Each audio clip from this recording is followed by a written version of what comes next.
Mr. Nosey liked to know about everything that was going on.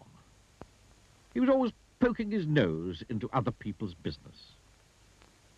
Mr. Nosey was the sort of person who, if he came upon a locked door, couldn't resist looking through the keyhole to see why the door had been locked. Mr. Nosey was the sort of person who, if he found an unopened letter addressed to somebody else, would simply have to open it to find out what was inside. Mr. Nosey was the sort of person who, if he was sitting reading his paper on a train, would much rather read the paper of the person sitting next to him. Naturally, as you might well imagine, Mr. Nosey was not very popular. People did not like the way in which Mr. Nosey would peek and pry into their affairs. They did not like it at all.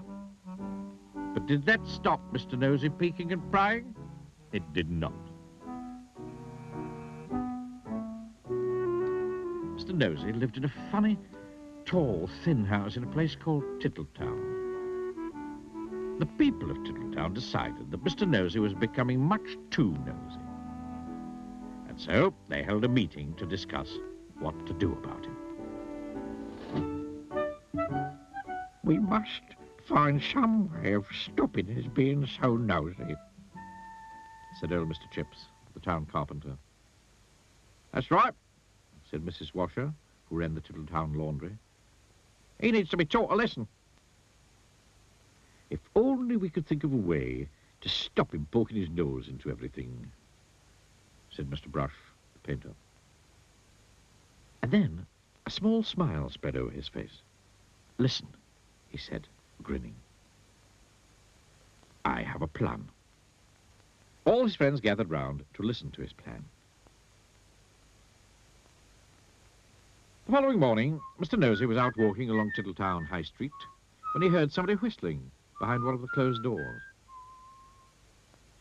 I wonder what's going on here, he thought to himself, and tiptoeing up to the door, he quietly opened it and peeped in. Splash went a very wet paintbrush right on the end of Mr. Nosey's nose, covering it with bright red paint. Oh, dear. I am so sorry, said Mr. Brush, who was painting the inside of the door. Poor Mr. Nosey had to go straight home and try to remove the red paint, which was very difficult and rather painful. Mr. Brush chuckled to himself. The plan had begun. The following day, Mr. Nosey was walking past the laundry when he heard someone laughing on the other side of the wall.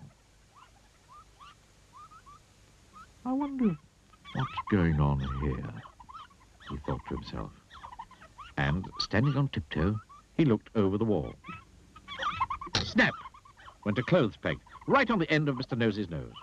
Oh, dear. Oh, I am sorry, said Mrs. Washer, who was hanging up clothes on a washing line on the other side of the wall. Poor Mr. Nosey removed the clothes peg and went off down the street feeling extremely sorry for himself and for his poor red nose. Mrs. Washer chuckled to herself. The plan was working. The next day, Mr. Nosey was going past a fence when he heard hammering.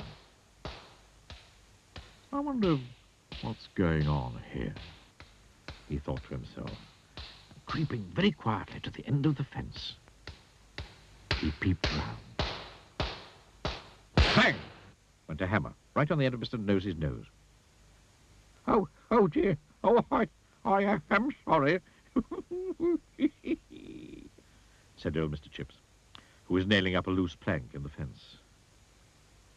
Poor Mr. Nosey had to go home immediately and bandage his poor, red, sore nose. Mr. Chips grinned a broad grin. The plan was working very well indeed. The following day, Mr. Nosey was walking in the woods when he heard someone sawing wood.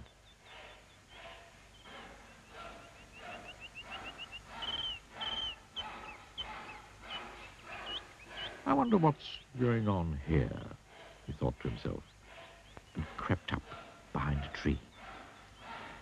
He was just about to peer out from behind the tree when it suddenly occurred to him that if he did, something very nasty might happen to his nose. And so he went on his way without being nosy. Behind the tree, with a saw raised in his hand, stood Mr. Hurd, the farmer. When he saw that Mr. Nosy had gone on his way without being nosy, he laughed and laughed and laughed. The plan had worked. Mr. Hurd hurried off into Tittletown to tell everybody. The plan really had worked, because after that, Mr. Nosy stopped being nosy and soon became very good friends with everybody in Tittletown. And that really is the end of the story, except to say that if you were ever tempted to be as nosy as Mr. Nosy used to be, you'd better expect one thing, a very sore nose.